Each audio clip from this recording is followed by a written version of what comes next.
Alright, good afternoon, and welcome back to 3 of Swords Gaming as we continue our Guild Wars 2 personal story playthrough. We are on Season 4, the second chapter, which is taking place here in the Sandswept Isles.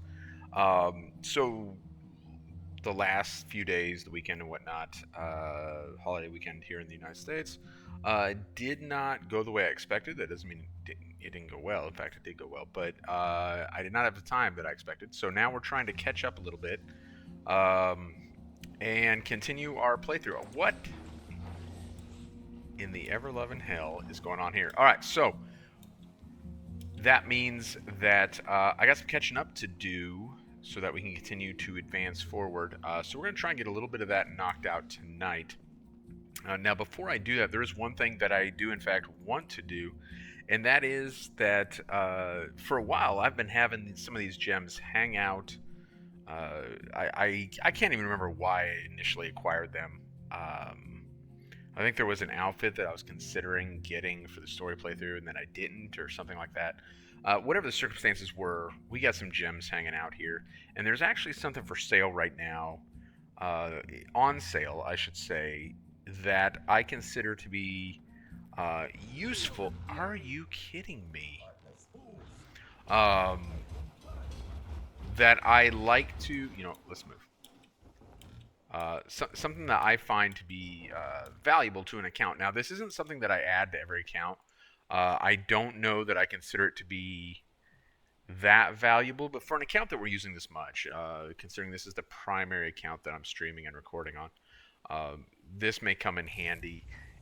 If you play very casually, I wouldn't purchase this, but because I'm playing quite a bit on this account, and I have the gems to burn here. We're going to go ahead and get it. And that is that, how are these dudes following me this far? Mind-blowing, actually. Mind-blowing. Where was I? I was talking about storage expander. So, relatively speaking, the amount of materials that you can store is actually pretty low in terms of the material storage. 250 of any given material is, for many materials, like a very low amount. So on my main account, I have this maxed out, so I can now store 2,000 materials, of different kinds. Some of them, like like charged lodestones, I'm nowhere near approaching 2,000. I think I have like 100 and change of those. So not a big deal, but when you talk about basic crafting materials, your woods, your leathers, your metals, your cloths, um, the claws and scales and blood and whatnot, this is really huge. So while I'm not going to go bananas and get a whole bunch of these right now, let's get one. And what that's going to mean for us is, so like I had a lot of stuff here where my storage is already full, right? Incandescent dust, leather, mithril, all these different things. Scales, blood. Now that we got that, we'll take it. We'll use it, and I should be able now deposit a whole bunch of that stuff. This actually has like a very real impact on. It doesn't necessarily increase your account value beyond the gems that you spend on the item itself, right? So if you buy the gems to get the item, then I suppose you're adding to your account value. But it makes building your account value more intuitive because it increases your ability to simply deposit materials, which are, while not liquid gold, they represent very quick access to liquid gold. So much of your useful account value, right? So if you go to Guild Wars 2 efficiency, your account value includes like all the gems you've spent and account bound things that you can't necessarily do anything with. So that's not really a tangible account value. It's a fun statistic. I love Guild Wars 2 efficiency. I find it to be an incredibly useful, incredibly interesting website. I think it's a tool that every serious Guild Wars 2 player should use. But total account value is not terribly useful as it's presented by Guild Wars 2 efficiency. Your material storage value is incredibly useful. What's the plan? I think it's time we set our sights on Rada Primus. Me too, It Commander. won't be easy getting into that cube. Got anything that might improve our chances? We do have a dragon. Anyone seen Aureen? I did. Up on the cliff over the village. Alright, now we're going to go right back to where we just were. Bad decision of starting point. So, just to kind of finish my thought. Now it is that much easier. Like, I can continue to build my actual, tangible, useful account value without really any thought at all, because I just continue to deposit materials, which is what I always do. I never sell materials. There is an opposite sort of philosophy on that, where people sell all their materials because they feel like, hey, I'm only going to use the materials that I feel like I need to use when I need to use them. So all that material storage value is kind of wasted value. They sell everything and then simply buy the materials that they need at the time they need them. I totally get it. It's a very logical approach to account value. I support it, but for me, I prefer to hold all the materials and build my account value that way. So two different philosophies, ultimately the same kind of desired end state. So that storage expander is going to be nice on this account. And since it was on sale, I decided to go and grab it. Aureen, we want to take the fight to Radanovis. What are your thoughts on that? Because remember, we got here, we're looking for Blish and Gorrik. We ended up popping up in Radanovis, which actually I think is like, where is it? It's not easily seen from the map. I think the Radanovis that we were in was like over here or something. But the Radanovis portion of the lab that we're going to be exploring is right here. As we go forward, and because we kind of got distracted with the Omicron, this kind of renegade Char tribe over here, not renegade, but this Char tribe that's broken away from primary Char culture, we need to return our focus to the issue at hand, which is stopping Joko, and that's why we're looking for Blish and Gorrik. So, Aureen. Aureen, thank you. You made a big difference down there. We're gonna need you in this fight. But honestly, I don't even know where to start. What we need is more intel on the main complex and its defenses.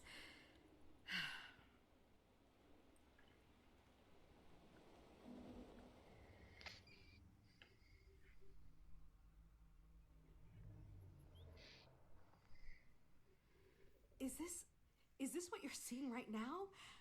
I had no idea you could... Whoa! Oh, gods. Commander, what are you seeing? A big dish-shaped thing. And a bunch of Jokos awakened. Work's cut out for us. I'll bet that dish is a communications tower. Probably how they coordinate their forces from the main structure. But how do you fight your way into a giant floating cube? I had a thought about that. Can you reach out to Saida? Tell her Joko's got a foothold in Rada Primus, and her airship would be a big help getting inside. Smart. I'll try to catch a ride while I'm at it. With Blish and Gorrik involved, I'd rather be biting my nails close by. So apparently Said is a friend now, right? I missed that memo where she went from being someone who was pretty cutthroat to someone who's like on team commander. But it's more than okay. a few awakened holding out in Rada Primus. They've taken half the territory around it. Plus, there's still plenty of inquest to worry about. We'll have to soften them up before we move on the main complex. First, we disable their communications tower. Stop the inquest from coordinating ground attacks like they did here. I've scouted it. There's a pipe you can follow from the tower to an underground entrance. Perfect. After that, we'll need to figure out how to deal with the shield around the main complex. My Char will support you. Any structure you take will hold, so they can't repair it. I'll stay with the Olmecon, in case the Inquest make another attack. Good. You too, Bram. Me? But I'll want you with me when we assault Rada Primus. But for now, the Olmecon need all the help they can get. Besides, I'll attract less attention alone. you're the commander. Nature favor us all. So apparently this is what we do now. We just have a seat and hang out while the commander does all the work? Apparently so. So this next portion here, and kind of what I'm going to be knocking out today before, with it being a work day and with me having a very early start of work tomorrow, we're going to be primarily focused on a series of open world puzzles, if you will, moving forward. And so that's gonna be our focus today. There's a number of these. Now we heard Boudica mention that the Omicron are going to be coming behind us and holding what we secure. And we're actually going to see that, and I quite like the fact that we see that in the playthrough. So it's not just something that we get in the dialogue, but rather something that we're going to physically see. A big fan of that. It is sound militarily, which I like because, it's like the only thing I know about, so I might as well, appreciate it when I see it. And it's also a thing where I feel like ArenaNet did a great job on attention to detail. That's not something that they necessarily had to do. Like, it's something they kind of could have got away with finger waving that a little bit and been like, we totally did this thing. But instead, like, they actually took the time to show the player that that's what they did, and I like that. I like that quite a bit. So we're gonna have a whole series of these. This is gonna be our first one. Some of these puzzles are really quite good. Some of them I'm not as big a fan of, but in general, I think they did a pretty good job with this particular portion.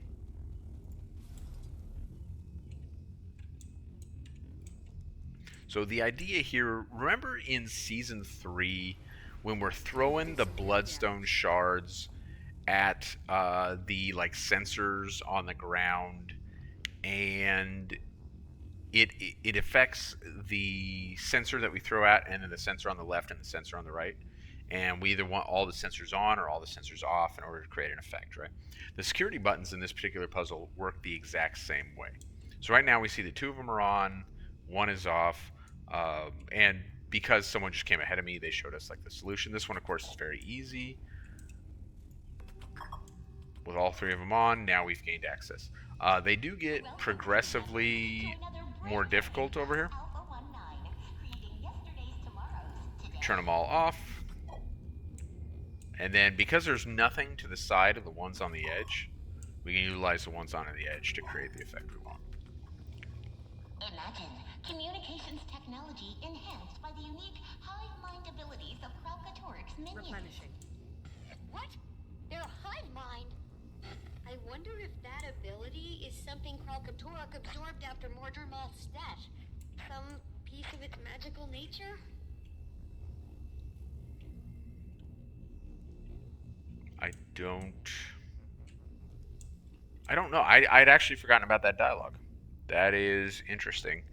And it's interesting that it surprises Timey as well, right? Because usually she's way out ahead of these things, right?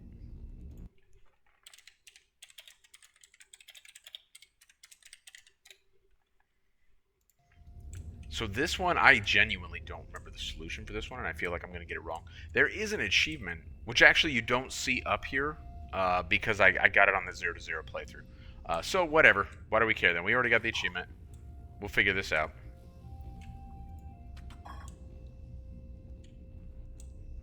That's definitely not the solution. Now we are left with one.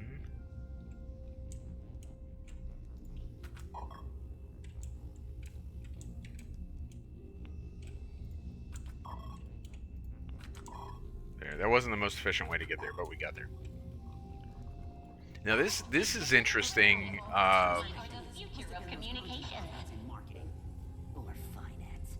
Doesn't matter now. The data's in. We'd get better connectivity using carrier pigeons. Kiss our funding goodbye. Funding? Best case, we're fired. Worst case, we get fed to the carnivorous chickens in Lab 6. Lab 6. That's where the carnivorous chickens are. So these 4 buttons here represent the 4 sensors that we see in each room. We have to prod brainless beasts with This guy's going to keep talking no matter what I do. Okay. So the challenge here is that the solution, in theory, should apply to both. And that is a bit tricky, right? The experiment's running. Did you do something? Not me. You think? Shh. Get your voice down. I don't think this went the way I wanted.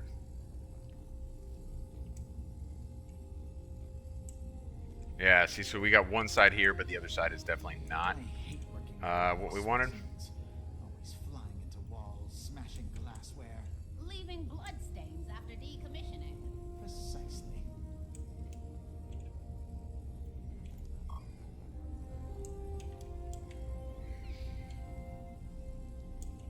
Man, I'm in it. Oh, wait, no. Okay. There we go. That should get us there now. Again, not the most efficient path, but there we go. Okay, Timey.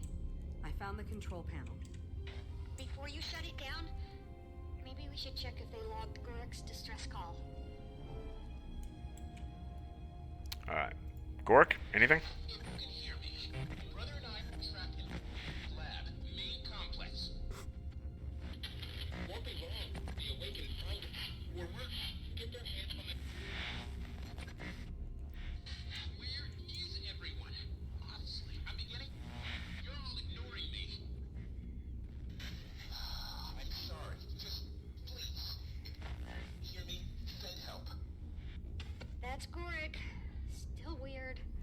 But Commander, you've gotta help him and Blish. They're not bad people, I swear. I don't know why they're working with the inquest.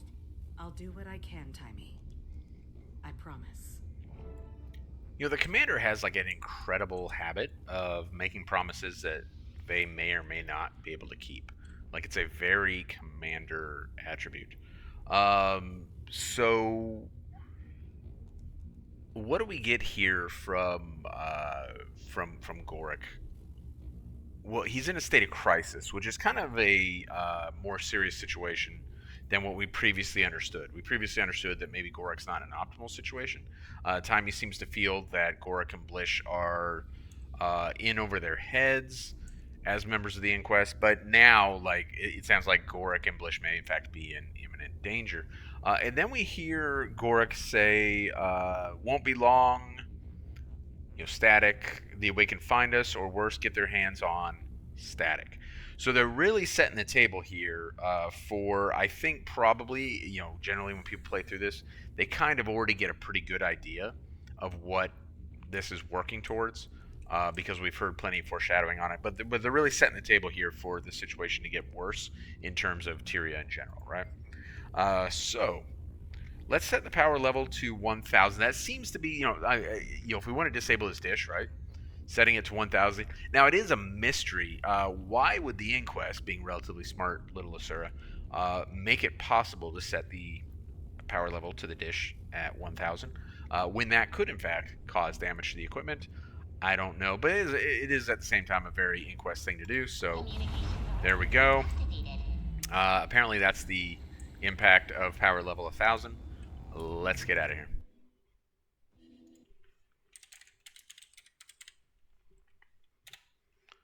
All right.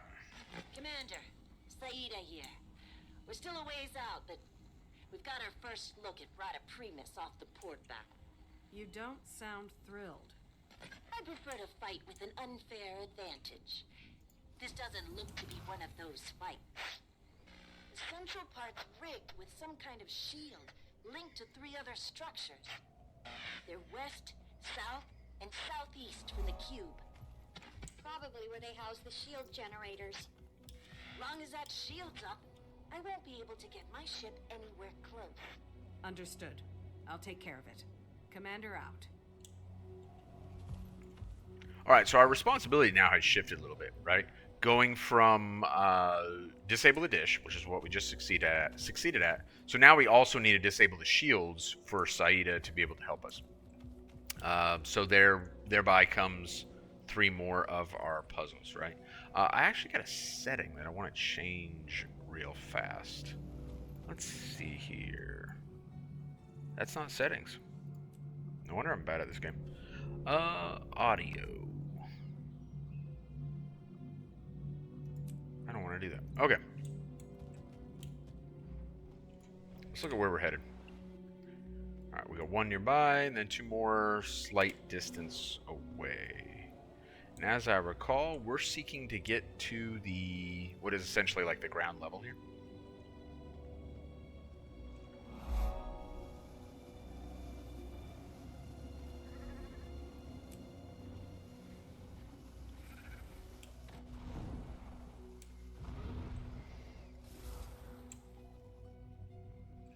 But you know what? That wasn't it. That was incorrect. I can't resist. So if there's one map where the map currency always pulls me off course, it's definitely this one.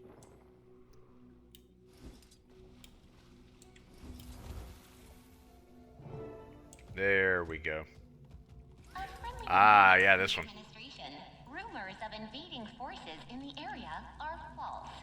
Your lab is entirely safe. Please continue testing and back up all data on central consoles in case of unexpected events. Keep up the good work, and remember, we care. It's one of my favorite lines for all these like little animated or holographic kind of announcement things is the idea that the Inquest cares. You know, so I have an incredibly long commute, which, you know, it initially can be a bit of a nuisance, but you get used to it, right? So going to work, it's about 1 hour generally, because I go to work pretty early in the morning. And then on the way home, it ends up being the hour 15, hour and a half. So audiobooks. Suspicious. It makes sense that the Awakened would want to control the ground labs to support their forces in the main complex. What if management knew we were in danger all along, but wanted us to keep working until... Are you suggesting our overlords are nothing but cold, calculating slave drivers who would squander the lives of valued personnel for the sake of a few extra bits of data? I'm being naive again, aren't I? I like that too. So to come back to kind of what I was discussing, let's see here. I'm trying to remember how to go about this. I'm currently listening to an audiobook, which is a documentary of the early, like the first decade of the establishment of communist China, and kind of some interesting stuff there. One of which being that as, you know, somewhere between like 10 and 15 million Chinese died in that first decade at the hands of their own government. All the while, you know, the government was assuring them that all this was for the establishment of a better nation and for their best interest. And we get a little bit out of the Inquest here, right? This is all about the Inquest being the best they can be. All right, here's what we were looking for. So we need to access a security database so that we can hopefully access the security mechanisms in here to get to the console that we want, disable the shields. Right, so one of these logs might be able to help us out. How are we supposed to remember the password if we have set new ones? If we have set new ones all the time, I can relate to that. Password reminder, smarter than you, in kind of like the leet speak thing here. So we got the password. Good times. So last episode I mentioned that this particular chapter of Living World Season 4 has a number of like cybersecurity jokes kind of written into it, and that's one of them that I was referring to.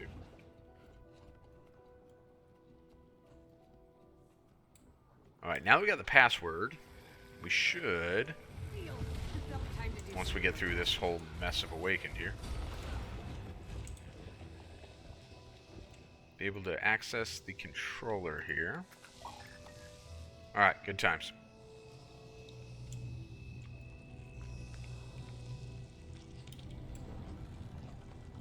So this thing is going to give us the ability, basically, so one of the masteries we don't have right now, in fact, we're not working, Yeah, it's because I'm saving these for Roller Beetle. Okay. One of the Heart of Thorns masteries that we don't have right now is Leyline Gliding. Specific to this puzzle, and only to this puzzle, this thing essentially functions as Leyline Gliding. Which is kind of interesting, because if you don't have that mastery, then you've never experienced what that kind of quote-unquote feels like. And this is what it's like. Cynical, but the directive to back up our data on the main networks. Well, but it dropped me, which I don't appreciate. It does do that sometimes. Let's try again. We knew we were in danger all along. But wanted us to keep working until. There we go. Please don't kill me. Alright, where are we trying to go next? That one's the one that brought us up here. Let's try and catch this one. And see where it takes us. I don't think this is actually the one we want, though.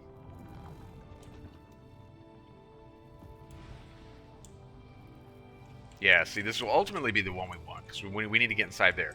That's where the controller is, and it's where the power supply is, and then there's another forgotten cache in there. Whoops. But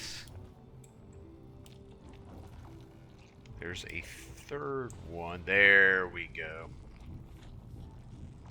No, wait, this is the one that brought me up there in the first place. No, that's what I wanted. Can we finish it, though? Alrighty. Alright.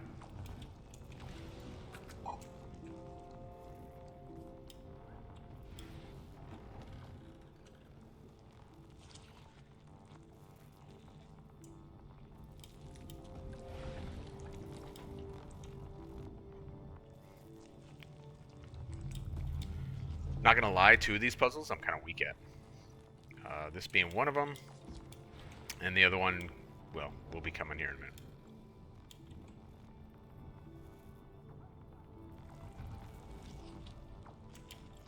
Alright, awesome.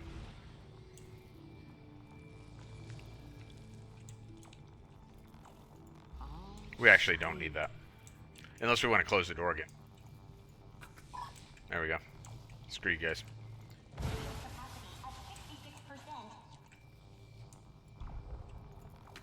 Except that we need to get out.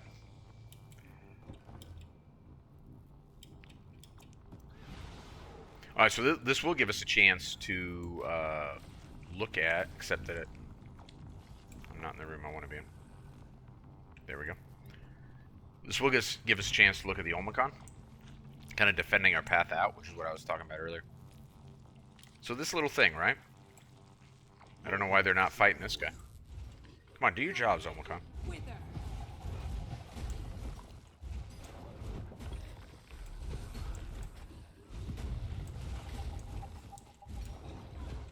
So a little bit of attention to detail here, in that they actually put these models here. Apparently they don't do anything. I didn't remember that. I thought I remembered them actually doing something, but at least they're there, and I think that's a step in the right direction in terms of creating the story the way we would have wanted it to be created, right? All right, we got two more of these puzzles left.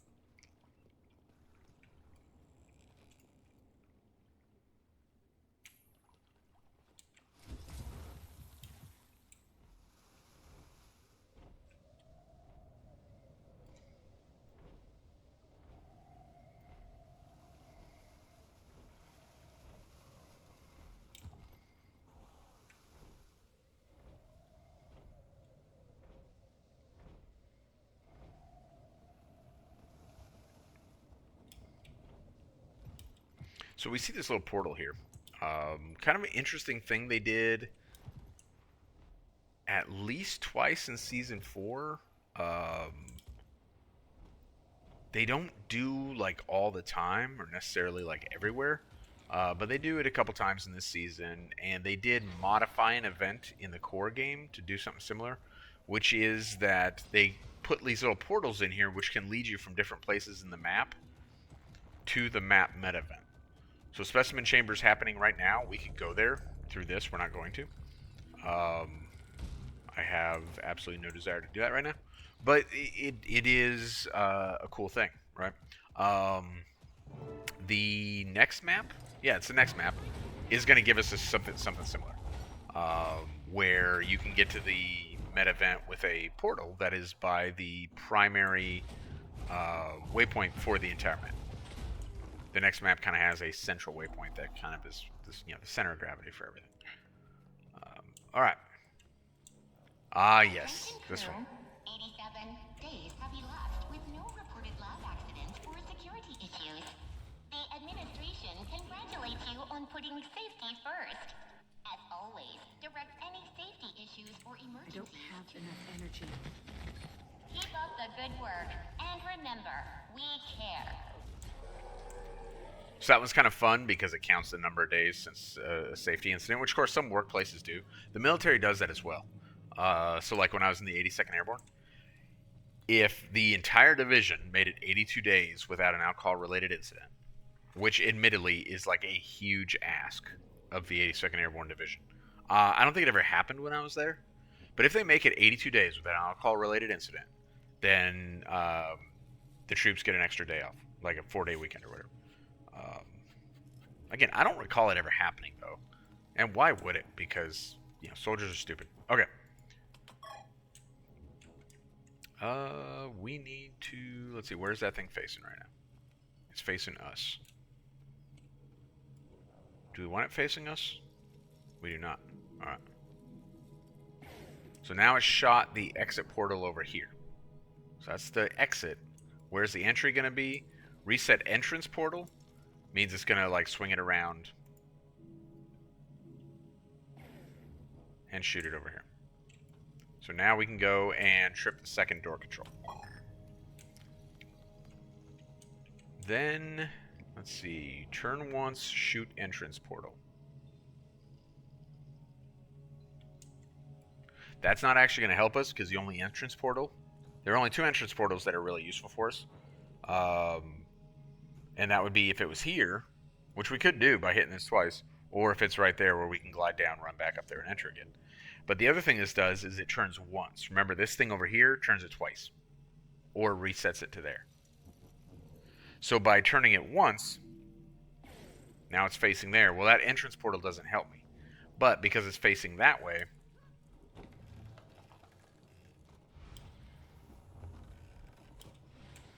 when I come over here, turn twice for exit portal. Now the exit portal's over there. Reset the entrance portal. Access another one. Now it's already facing the way I basically want it to face. Wait, no, oh, it's not. I messed up. I forgot it. Did it turn over here, or is someone else in the room? It should have been facing over here. Nope, because I reset it to get over there. Alright. That was less than optimal. That's okay. Come over here where it can go once again. Which one's the one we still need to do? That one, right? No. There we go.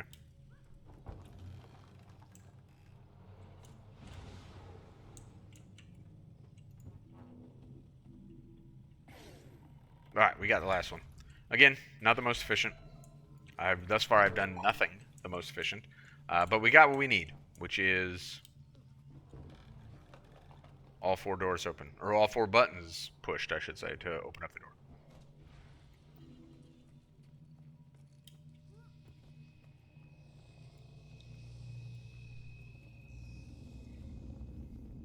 Oh, please don't kill me. But to be honest, I hadn't really planned on it. Can we? Can we even get in there? I don't think you can get in there. Yeah, apparently not. You guys are good. I'm not going to kill you.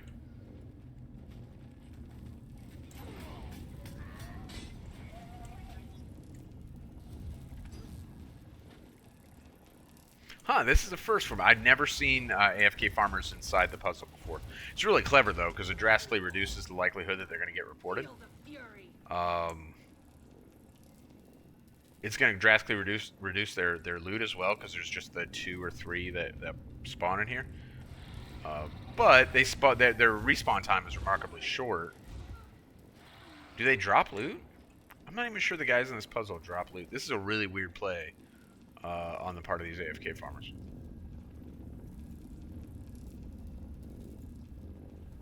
Huh, well, whatever.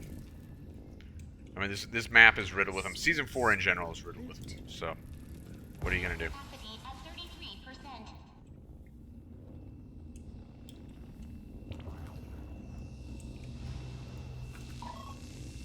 33%. Alright, we got one left, right? Which should be north-ish.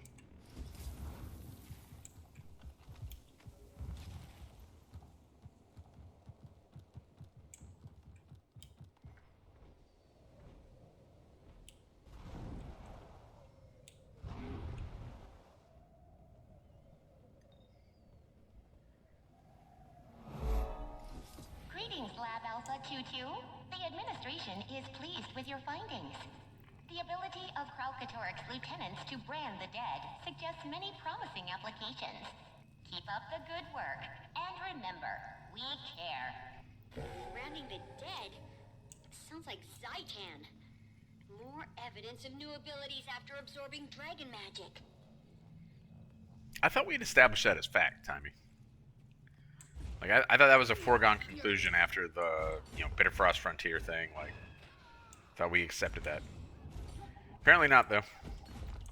Still nailing it down. Oh yeah, look at that. They do drop loot.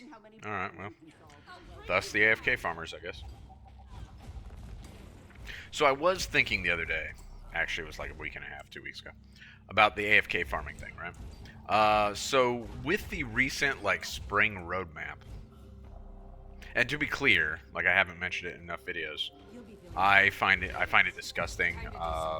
It is very clearly not intended gameplay. It is not, in fact, gameplay at all, because it's not how you play the game. In fact, it is the definition of not playing the game. So we're clear on where I stand on it.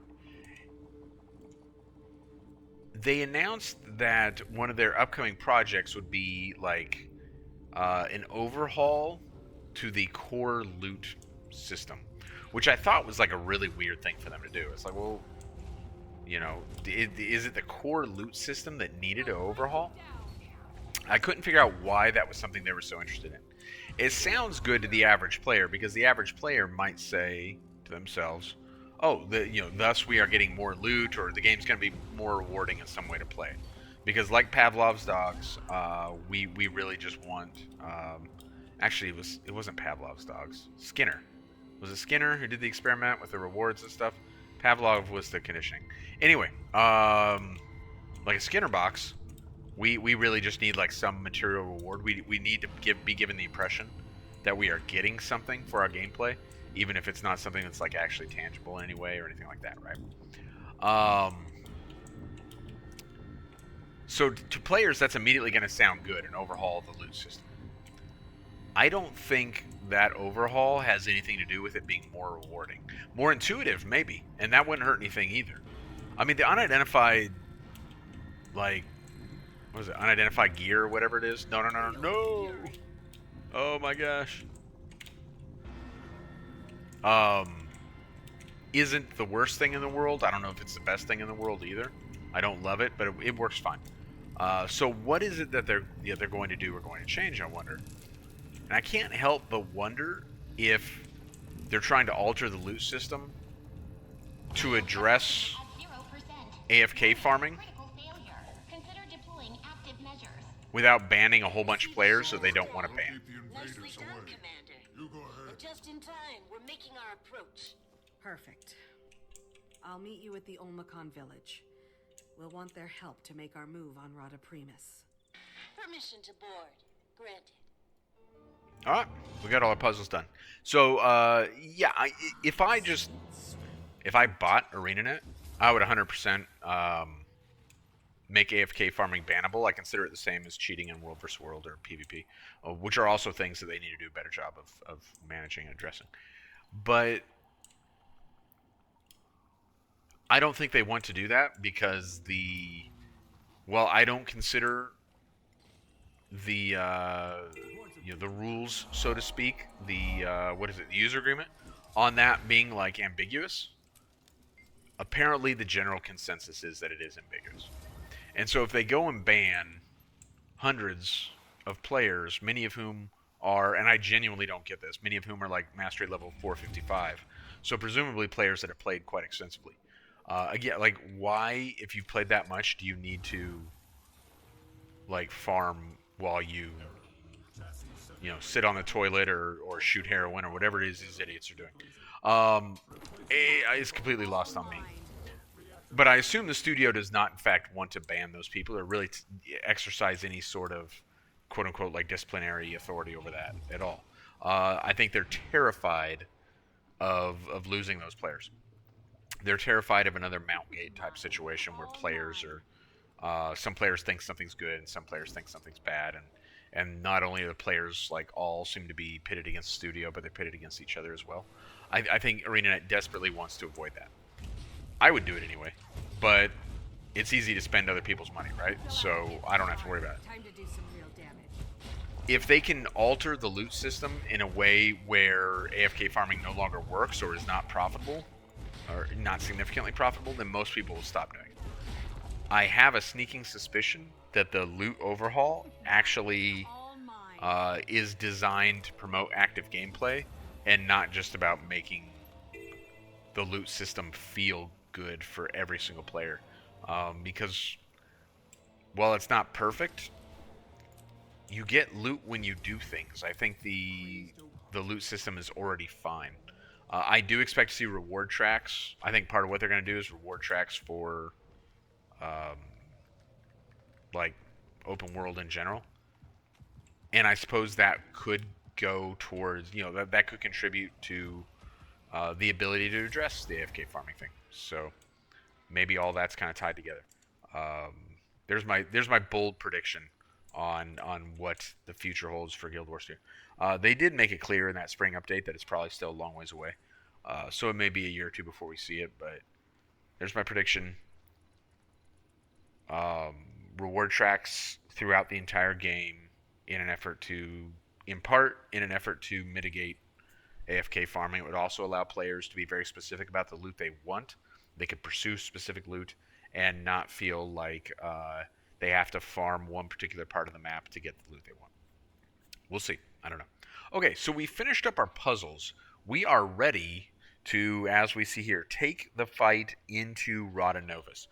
Now, the reason we're not moving forward anymore on that tonight, even though I haven't been on very long, is because that's going to be a relatively time-consuming instance, especially if we take the time to kind of appreciate some of the lore in there. This has been very lore light, right? We just went and disabled a dish and then went to a few labs and took care of some stuff. This was kind of it was the filler of this particular chapter between a very long opening instance, which was like 3 instances chained together, and then this very long closing instance, which is only 1 instance in terms of rewards, but feels a lot like 2 instances chained together. So before we tackle all that, we're going to go ahead and break it off here. We'll pick it up next time. So I do appreciate you hanging out with me this evening, and I look forward to seeing you in a couple days when we pick it up and finish Chapter 2, or rather, Chapter 2 is Season 4. Thank you. Have a good one.